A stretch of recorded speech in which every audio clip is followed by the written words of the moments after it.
अस्सलाम वालेकुम व्यूअर्स, घर गृहस्थी विद नूर के साथ हाज़िर हूँ। आज हम बना रहे हैं आलू गोश्त। इंग्रेडिएंट्स जो हैं वो आप नोट कर लें। आधा किलो जो है वो मैंने गोश्त लिया है बीफ का, और आधा किलो से थोड़े से कम जो हैं वो मैंने आलू लिए हैं, तकरीबन 3, और उनको बड़े बड़े टुकड़ों में काट लिया है। और 2 प्याज लिए हैं, इनको भी जो है वो मैंने काट लिया है। एक जो है वो चम्मच नमक की ली है, आधी चम्मच हल्दी पाउडर है, 2 चम्मच सुरख मिर्च पाउडर है, 2 चम्मच जो है वो धनिया पाउडर है, 1 चम्मच जो है वो गरम मसाला पाउडर है, 2 चम्मच जो है वो अदरक लहसुन का पेस्ट लिया है मैंने, और 1 कप या 1 कटोरी जो है वो ऑयल की, आप चाहें तो घी यूज़ कर लें। और 2 जो हैं वो टमाटर, उनके छिलका उतार के तो उनको मैंने काट लिया। साथ में थोड़ा सा जो है वो धनिया लिया है, और 2-3 जो हैं वो हरी मिर्चों को मैंने बारीक बारीक काट लिया है। तो चलें रेसिपी जो है वो शुरू करते हैं। इस तरह एक कुकर ले लेंगे हम, और इसमें अब हम जो है वो गोश्त शामिल करेंगे। बिस्मिल्लाह। साथ में जो है वो प्याज,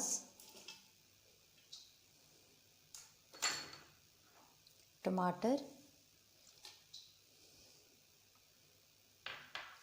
साथ में हम जो है वो नमक, हल्दी, सुरख मिर्च का पाउडर,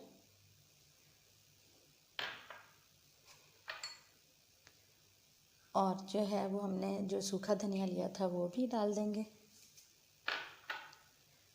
साथ में हम जो है वो अदरक लहसुन का जो पेस्ट है हम उसको शामिल करेंगे। बिस्मिल्लाह।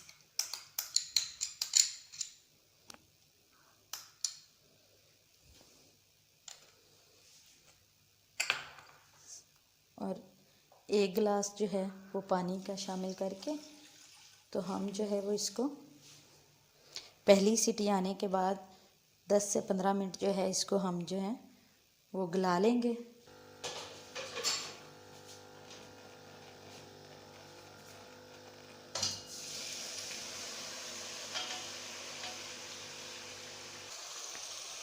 देखें इसका पानी जो है वो अच्छे से खुश्क हो गया है। अब हम क्या करेंगे, अब हम इसमें जो है वो ऑयल, या अगर आप जो है वो घी यूज़ करना चाहती हैं तो घी डाल लें। बिस्मिल्लाह।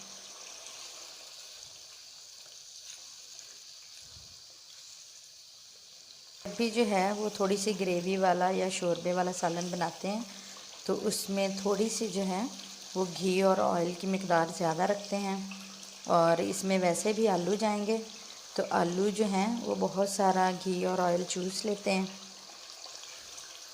तो इसलिए हमने जो है वो ऑयल की थोड़ी सी मिकदार ज़्यादा रखी है।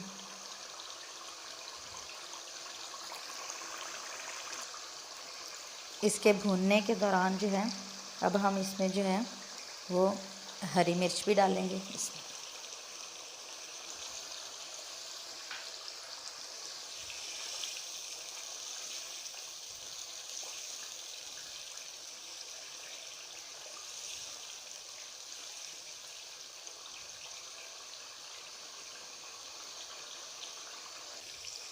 अच्छे से हमने जो है वो इसको भून लिया है। अब हम इसमें जो है वो आलू शामिल करेंगे। बिस्मिल्लाह। आलू गोश्त जब भी बनाएं तो आलू के टुकड़े थोड़े से बड़े होने चाहिए, तो खाने में अच्छा लगता है। बिस्मिल्लाह।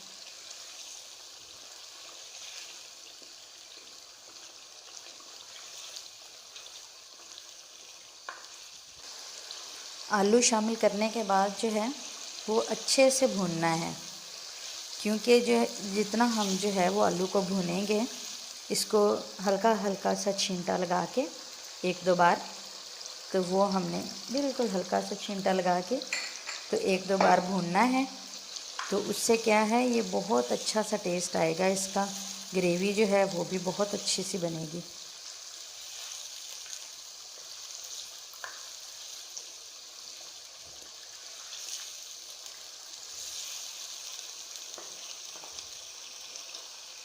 ऐसे छींटा लगा के तो इसको भूनें। तो जैसे ही फिर खुश्क हो तो फिर एक आधा छींटा लगाएं, फिर भूनें। शोरबे वाला जो सालन है वो सेहत के लिए बहुत अच्छा होता है। आलू गोश्त में जो है हम लोग शोरबा बनाते हैं, और पुराने ज़माने में तो हमारी दादियाँ नानियाँ जो हैं वो कहा करती थी कि शोरबे वाले ही सालन हुआ करते थे, तो उससे जो है वो किसी किस्म की कॉन्स्टिपेशन कब्ज़ वगैरह नहीं होती थी।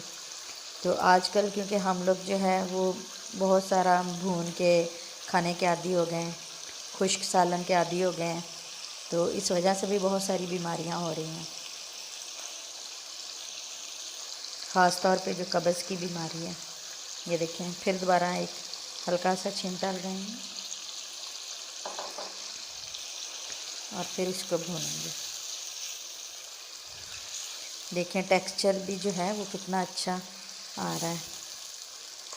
हमारा जो गोश्त है वो भी देखें कितना टेंडर है, और कितना देखें आराम से जो है, ये देखें आराम से जो है वो देखें टूट गया।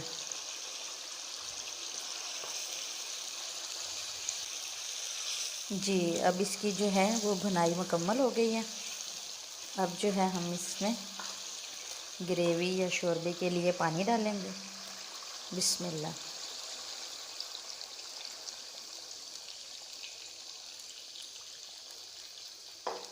यहाँ आपकी अपनी मर्ज़ी है, जितना आप शोरबा या ग्रेवी बनाना चाहती हैं उसी हिसाब से पानी डाल दें।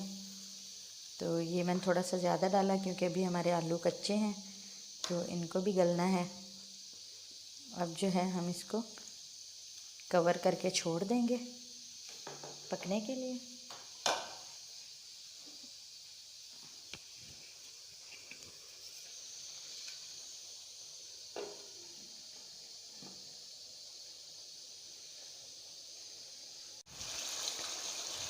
पानी जो है वो हमारा काफ़ी खुश्क हो गया है। इस पॉइंट पे जो है वो आप नमक भी चेक कर लें।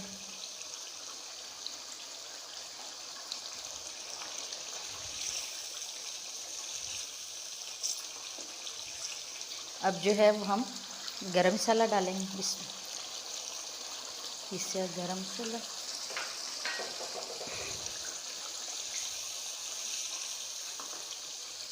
साथ में जो है सब्ज़ धनिया थोड़ी सी जो है वो हम गार्निश के लिए रखेंगे।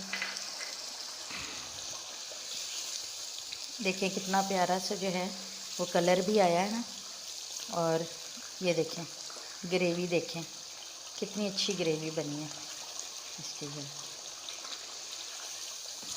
चले मैं डिश आउट करके फिर आपको दिखाती हूँ।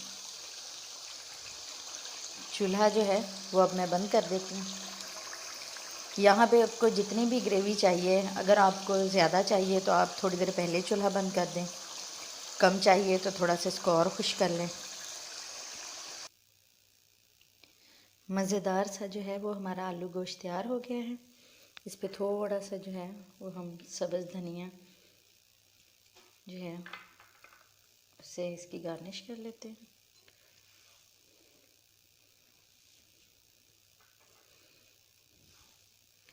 देखें कितना प्यारा और बहुत टेस्टी भी बना है। अगर आपको मेरी रेसिपी अच्छी लगी हो तो प्लीज़ मेरे चैनल को सब्सक्राइब कर दीजिएगा, बेल आइकॉन को ज़रूर दबाइएगा, लाइक और शेयर ज़रूर कीजिएगा। चलती हूँ, मिलूँगी नेक्स्ट वीडियो में। तब तक अल्लाह हाफिज़।